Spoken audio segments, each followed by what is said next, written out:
Would you please start with sharing how did you end up in HungryGen and who invited you?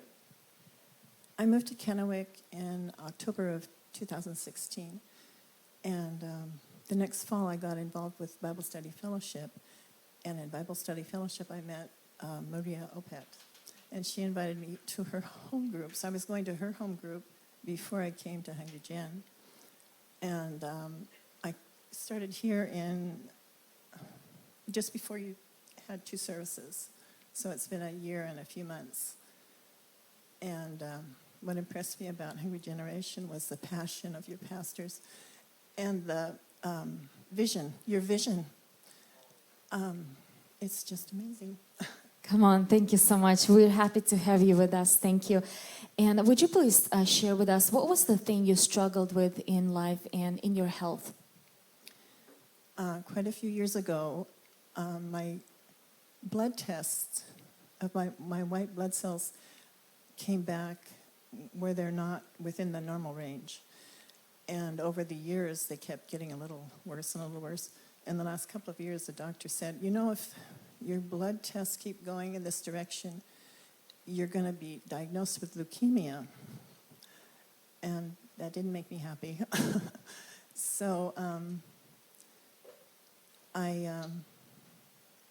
shared with my small group, and they prayed for me.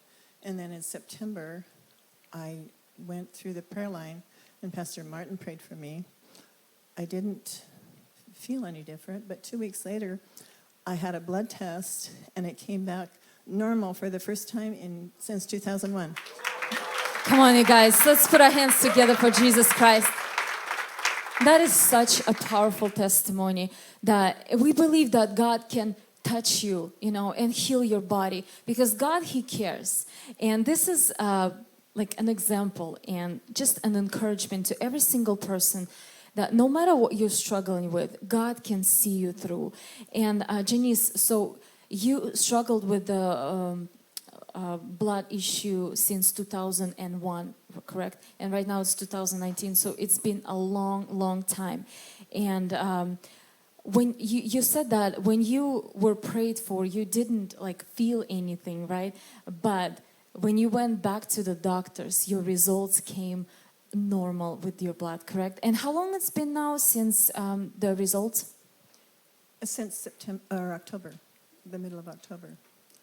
And one more question. How was that affecting your life and your daily life? And how do you feel now after receiving healing? Well, when your blood is affected, it makes you tired. I was just tired and not very motivated. But I have more energy now, and I'm a little more motivated, so I thank the Lord for that. Come on, guys, let's put our hands together one more time. That is so wonderful. Janice, would you please share a word of advice to people who might be struggling with some kind of a sickness and they want to receive that healing from God? What would you tell them? I would say that if the Lord can do it for me, He can do it for you. God is faithful, and He wants to meet your need. Thank you so much. Thank you, Janice, for sharing. Thank you for watching this content. I know this was a blessing to you. We would like to ask you to subscribe to our channel and click on the bell on our channel so that each time we upload something, you can be notified. Don't forget to share this content with your friends and family and on social media. We're so thankful to you. Better is not good enough. The best is yet to come.